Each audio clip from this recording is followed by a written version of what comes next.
আসসালামু আলাইকুম প্রিয় শিক্ষার্থী বন্ধুরা, সবাইকে শুভেচ্ছা। আজকের কোর্সটা হচ্ছে basic accounting for non professional and business owner. অ্যাকাউন্টিংয়ে সবচেয়ে দুটো পরিচিত এবং গুরুত্বপূর্ণ টার্ম হচ্ছে ডেবিট এবং ক্রেডিট। অনেকেই যারা নন প্রফেশনাল আছে ডেবিট এবং ক্রেডিট দেখলেই ঘেবড়ে যান অথবা বোঝেন যে এটা কীভাবে কাজ করে, কি সবসময় জানতে চান যে ডেবিট কী এবং ক্রেডিট কী। আজকে আমরা এই স্ট্রাকচারের মাধ্যমে ডেবিট ক্রেডিট সম্পর্কে পরিপূর্ণ একটা আইডিয়া পাবো এবং আজকের পর থেকে আপনার ডেবিট ক্রেডিট নিয়ে কোনো প্রকার কনফিউশন হবে না। চলুন শুরু করি।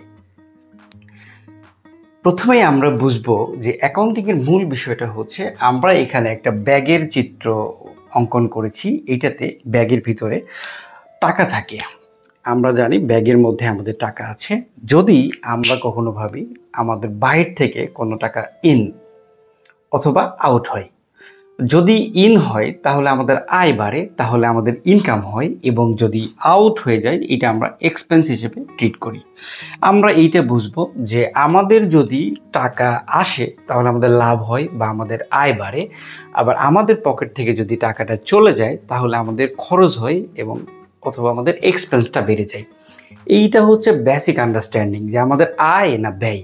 অ্যাকাউন্টিং অবশ্যই এই আয় ব্যয়ের উপরে বেস করেই মূলত কাজ করে। আমরা ডেবিট এবং ক্রেডিট যদি বলি, ডেবিট হচ্ছে বেনিফিট প্রোভাইডার, অর্থাৎ আমরা কাউকে সুবিধা প্রদান করি।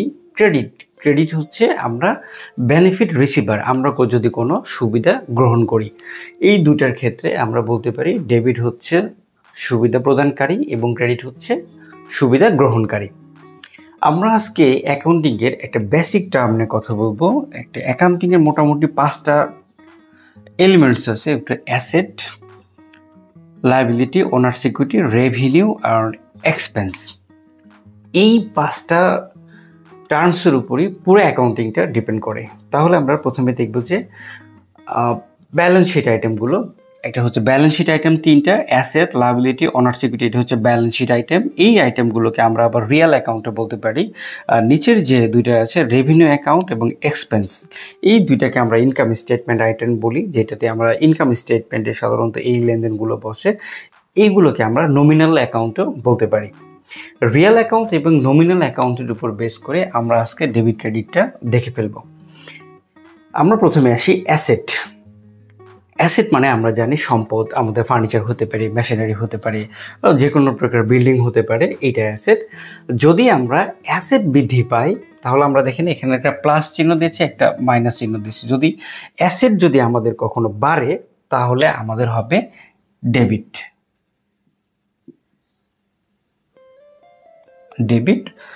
এবং অ্যাসেট যদি আমাদের কমে যায় তাহলে হবে ক্রেডিট। অ্যাসেট কমে গেলে আমাদের হচ্ছে ক্রেডিট, এবং অ্যাসেট যদি বেড়ে যায় তাহলে আমাদের হবে ডেবিট। লায়াবিলিটি, ওনার্স ইকুইটি এবং রেভিনিউর ক্ষেত্রে এই 3টার ক্ষেত্রে সেমই হবে। অ্যাসেট এবং এক্সপেন্সটাও সেম হবে। আমাদের এক্সপেন্স যদি বেড়ে যায় তাহলে হবে ডেবিট, আর যদি এক্সপেন্স আমাদের কমে যায় তাহলে হবে ক্রেডিট। একদম সিম্পল। আমরা এই রেড কালারের দুটো দেখব, অ্যাসেট এবং এক্সপেন্স। অ্যাসেট বাড়লে ডেবিট হয়ে যাচ্ছে, এক্সপেন্স বাড়লেও ডেবিট হয়, আবার অ্যাসেট কমলেও ক্রেডিট হচ্ছে, এক্সপেন্স কমলেও ক্রেডিট হয়। মাঝখানে যে 3টা আছে, একটা হচ্ছে লায়াবিলিটি, ওনার্স ইকুইটি এবং রেভিনিউ, এই 3টা যদি আমাদের কখনো বেড়ে যায় তাহলে হবে ক্রেডিট।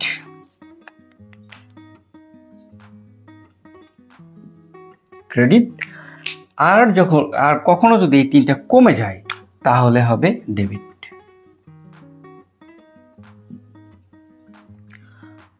এইটা বোঝাটা খুবই গুরুত্বপূর্ণ। তাহলে আমরা একটা হচ্ছে সার্ভিস প্রোভাইডার হবে, একটা হচ্ছে সার্ভিস রিসিভার হবে। যদি অ্যাসেট আমরা কমে যায়, অ্যাসেট কমে গেলে ক্রেডিট এবং বাড়লে ডেবিট। লায়াবিলিটির ক্ষেত্রে ঠিক উল্টা, এবং এক্সপেন্সটাও এরকম।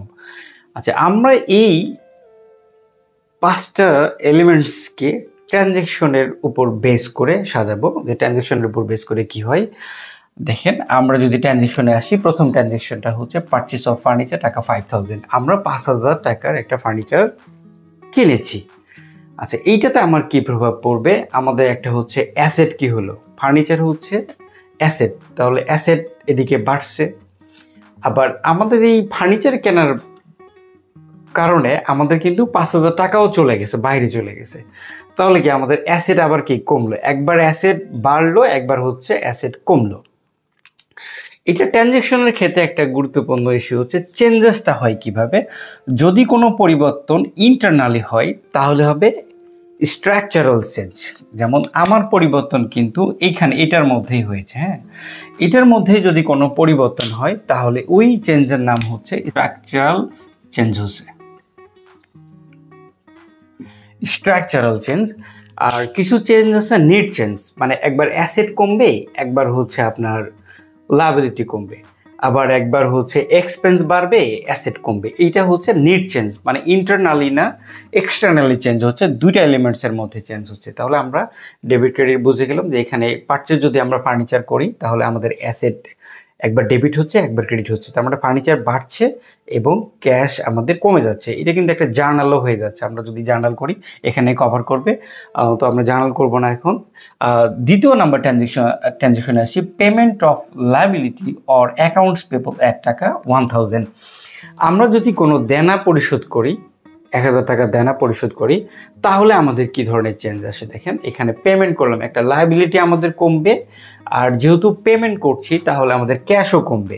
তাহলে পরিবর্তনটা আসে এখানে আপনার কি কমতেছে, আমাদের হচ্ছে লায়াবিলিটি কমবে। লায়াবিলিটি কমলে কি হবে, ডেবিট হচ্ছে, তাহলে আমাদের লায়াবিলিটিকে ডেবিট করতে হবে। লায়াবিলিটি যেহেতু কমে যাচ্ছে, লায়াবিলিটি কমলে আমাদের লায়াবিলিটিটা ডেবিট হবে এখানে। এবং আরেকটা কি কমে, অ্যাসেটটা কমে যাচ্ছে, হ্যাঁ, অ্যাসেটটাও কমে। লায়াবিলিটি কমলে আমাদের ডেবিট হচ্ছে, হ্যাঁ, লায়াবিলিটি ডেবিট, অ্যাসেটও কমছে, অ্যাসেট কমলেও আমাদের কি হচ্ছে, ক্রেডিট। তাহলে অ্যাকাউন্টস পেয়েবলকে আমরা ডেবিট করব এবং মানে ক্যাশকে আমরা হচ্ছে ক্রেডিট করব। ডেবিটেড ক্রেডিট মূলে গেল। এখানে ডাবল এন্ট্রি সিস্টেমের একটা বড় ইম্প্যাক্ট হচ্ছে প্রত্যেকটা লেনদেনে দুটি শর্ত থাকবে, একটা পক্ষকে ক্রেডিট এবং একটা পক্ষকে অবশ্যই ডেবিট করতে হবে, এটা একটা বিষয়। থার্ড নম্বরে যদি আমরা আসি, ক্যাশ সেল অফ টাকা 1000 মানে 10,000, আমরা যদি 10,000 টাকার কোনো প্রোডাক্ট যদি বিক্রি করি তাহলে আমাদের দুইটা ঘটনা ঘটছে। একটা হচ্ছে বিক্রি করার জন্য আমার রেভিনিউ হচ্ছে, হ্যাঁ, রেভিনিউ বাড়ছে বিক্রি করার জন্য, এবং এর সঙ্গে সঙ্গে আমাদের ক্যাশ বাড়ছে, মানে এই অ্যাসেটটাও বাড়ছে। তাহলে আমাদের রেভিনিউ যদি বাড়ে, আমরা রেভিনিউ বাড়লে ক্রেডিট হচ্ছে, হ্যাঁ, রেভিনিউ যদি বাড়ে তাহলে আমাদের ক্রেডিট হচ্ছে 10,000 টাকা এখানে ক্রেডিট হবে। আর এইটার মধ্যে আমাদের হচ্ছে ক্যাশ আছে, ক্যাশ কি হবে, এটার ক্যাশ হচ্ছে, এই যে ক্যাশও কি হয়েছে, বেড়েছে। রেভিনিউ যদি বাড়ে ক্রেডিট হচ্ছে, ক্যাশ আমাদের বাড়ছে তাহলে এটা ডেবিট হচ্ছে, হ্যাঁ। তাহলে আমরা ক্যাশ সেলের ক্ষেত্রে রেভিনিউকে আমরা ক্রেডিট করব আর ক্যাশকে আমরা ডেবিট করব। এবার যদি আমরা 4 নম্বরে আসি, স্যালারি পেমেন্ট অফ টাকা 5,000 টাকা যদি আমরা কোনো স্যালারি পেমেন্ট করি তাহলে এটা আমাদের এক্সপেন্স হচ্ছে। আমরা 5 নম্বরে দেখেন এক্সপেন্স কি হচ্ছে, আমরা স্যালারি দেওয়ার কারণে এক্সপেন্সটা আমাদের বেড়ে যাচ্ছে। তাহলে এক্সপেন্স যদি বেড়ে যায় তাহলে আমাদের এখানে এক্সপেন্স ডেবিট হবে। এবং যেহেতু স্যালারিটা আমরা ক্যাশে দিচ্ছি তাহলে আমাদের অ্যাসেটটাও কি হচ্ছে, অ্যাসেটটাও কমে যাচ্ছে। এখানে রেভিনিউ এক্সপেন্সটা বেড়ে যাচ্ছে, ডেবিট হবে, এবং অ্যাসেট কমে যেয়ে এটা হলো ক্যাশ ক্রেডিট হবে। এটাও আমরা বুঝে ফেললাম। এবার 5 নম্বরে আসি, capital contributions by the owner টাকা হচ্ছে 1,000 টাকা। আমরা অনেক সময় বিজনেসের ক্ষেত্রে মালিক টাকা প্রদান করে, ব্যবসার ক্ষেত্রে ব্যবসা এবং মালিক কিন্তু দুইটা আলাদা পার্ট। সো মালিক যখন টাকা প্রদান করে তখন আমাদের কি হবে, এইটা একটা হচ্ছে ওনার্স ইকুইটি বাড়তেছে, আরেকটা হচ্ছে ক্যাশ আসছে, এই যে অ্যাসেটের মধ্যে আছে ক্যাশ, এটাও বাড়ে। তাহলে আমাদের কি হচ্ছে, ওনার্স ইকুইটিটা ক্রেডিট হচ্ছে এবং ক্যাশ যেহেতু বাড়ে কন্ট্রিবিউশন করছে, ক্যাশ ডেবিট হবে। আশা করছি ডেবিট এবং ক্রেডিটের বিষয়টা বুঝতে পারছেন। এই বিষয়ের মধ্যে ভিত্তি করে আমাদের পুরো ডেবিট এবং ক্রেডিটটা ডিপেন্ড করে। সো আমাদেরকে মনে রাখতে হবে, ডেবিট মিন সার্ভিস প্রোভাইডার আর ক্রেডিট হচ্ছে সার্ভিস রিসিভার। আমরা আবারও মনে রাখি, ডেবিট হচ্ছে কোনো বেনিফিট প্রোভাইডার হলে ডেবিট হবে, এবং কোনো বেনিফিট যদি আমি রিসিভ করি তাহলে ওইটা ক্রেডিট হবে। এবং এই টোটালটা বুঝলে আপনার ডেবিট ক্রেডিটটা বোঝা একদম সিম্পল হয়ে যাবে। সো আজকের ভিডিও এই পর্যন্ত। তবুও যদি কোনো কনফিউশন থাকে অথবা বুঝতে অসুবিধা হয় সরাসরি আমার সাথে যোগাযোগ করতে পারেন। ধন্যবাদ।